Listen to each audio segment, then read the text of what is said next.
Tom Aspinall's preparation for what could be the most significant fight of his career against Jon Jones has become a spectacle that has captivated the MMA community.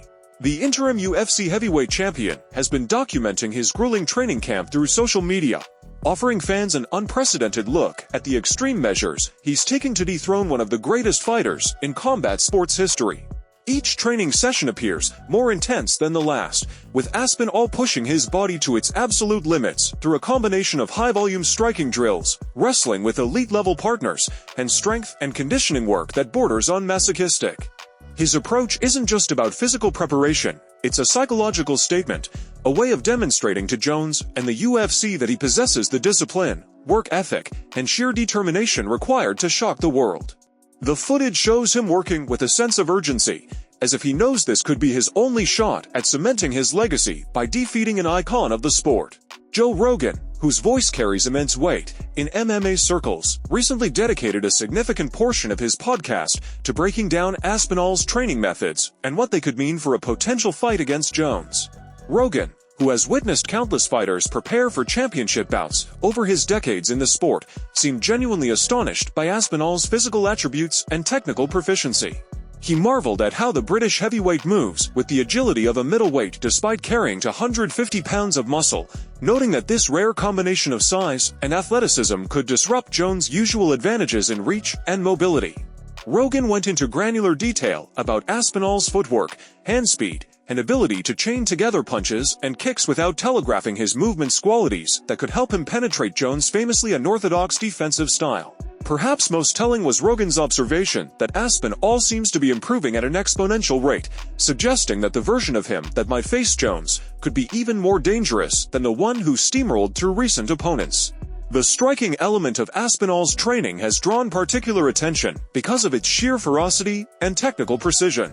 In one viral clip, he unleashes a 10-punch combination on the heavy bag with such speed and power that the bag nearly tears from its chains, each strike landing with the kind of concussive force that has ended fights in the first round.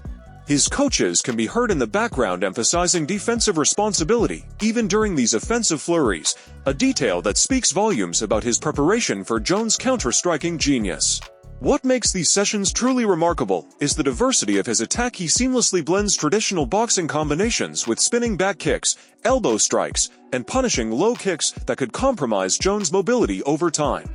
The sound of his shins cracking against the pads echoes through the gym like gunshots, a visceral reminder of the damage he's capable of inflicting. This isn't just training, it's a calculated deconstruction of the tools that have made Jones nearly unbeatable, with Aspinall systematically honing weapons designed to exploit even the smallest vulnerabilities. However, Aspinall's ground game may be the most underrated aspect of his preparation, and Rogan was quick to highlight this during his analysis. The footage shows him working with world-class Brazilian Jiu-Jitsu practitioners, demonstrating a guard passing game that rivals elite middleweights and a submission arsenal that includes everything from guillotines to heel hooks.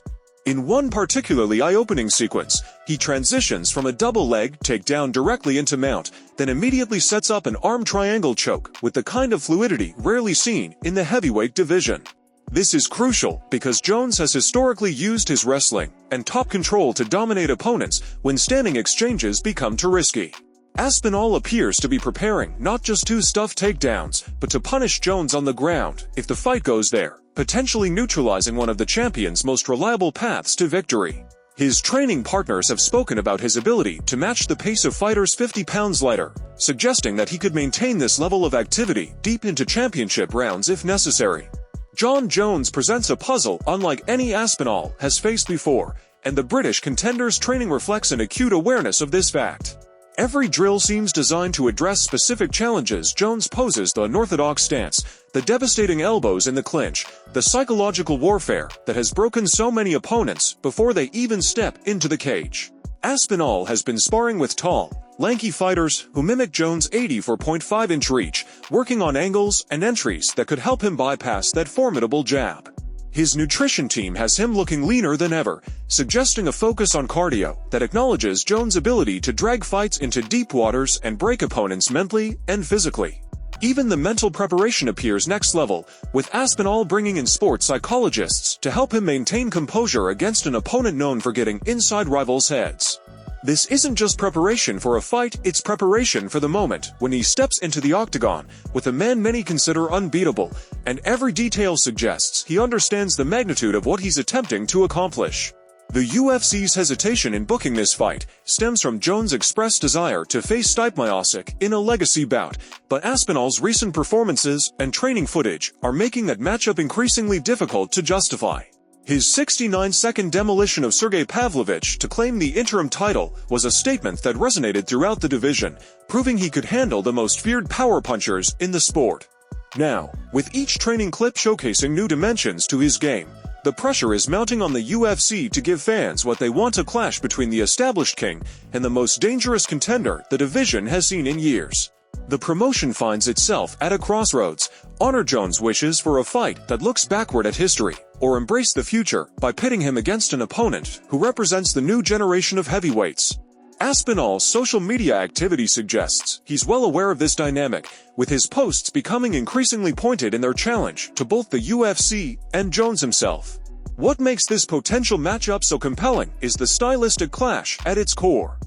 Jones has built his legacy on being several steps ahead of opponents mentally, breaking them down with feints, oblique kicks, and an almost psychic ability to anticipate their moves. Aspinall, by contrast, fights with a controlled aggression that could disrupt Jones' rhythm. He's shown the patience to pick his shots against dangerous strikers, but also the killer instinct to swarm opponents when he smells blood. His training emphasizes creating chaos in the pocket, swarming with combinations before opponents can reset, a strategy that could prevent Jones from establishing his usual control of distance and pace. Then there's the power differential. While Jones has never been known as a one-punch knockout artist at heavyweight, Aspinall carries fight-ending power in every limb, something that could force Jones to fight more cautiously than we've seen in years. The interplay of these factors creates dozens of fascinating micro-battles that would play out over the course of the fight, each round potentially rewriting the narrative of the heavyweight division. The broader implications of this fight extend far beyond just these two athletes. For Jones, it represents perhaps the final test of his claim to heavyweight supremacy, a chance to prove that even at 36, with years of wear and tear, he can still handle the most dangerous new threat the division has to offer. For Aspinall, it's an opportunity to accelerate his path to superstardom by accomplishing what no one else has been able to do in over a decade of Jones' dominance. The heavyweight division itself hangs in the balance. A Jones victory maintains the status quo, while an Aspinall win would usher in a new era with potentially multiple fresh matchups that could reinvigorate the weight class. The training footage we're seeing now may well be the foundation of a historic moment in MMA, the kind of fight that gets replayed for years as either the reaffirmation of a legend or the birth of a new one. As the combat sports world waits for official word on whether this fight will materialize, Aspinall continues to add layers to his game with each passing training session. Recent clips show him working on defensive head movement that would be impressive for a featherweight, let alone a heavyweight, drilling combinations off the back foot to prepare for Jones' forward pressure, and even experimenting with unconventional strikes that could catch the champion off guard. His strength and conditioning coach has spoken about implementing recovery protocols usually reserved for Olympic athletes, suggesting they're preparing for a war of attrition. The attention to detail is staggering, from the way he angles his feet during pivots to the specific breathing techniques he uses between rounds. Everything appears optimized for one purpose: defeating Jon Jones at his own game.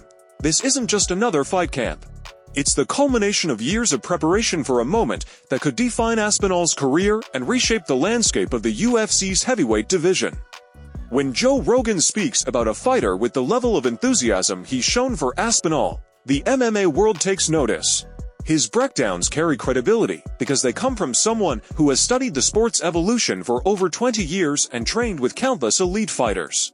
The fact that Rogan sees something special in Aspinall's preparation adds significant weight to the growing belief that this could be Jones' most dangerous challenge yet.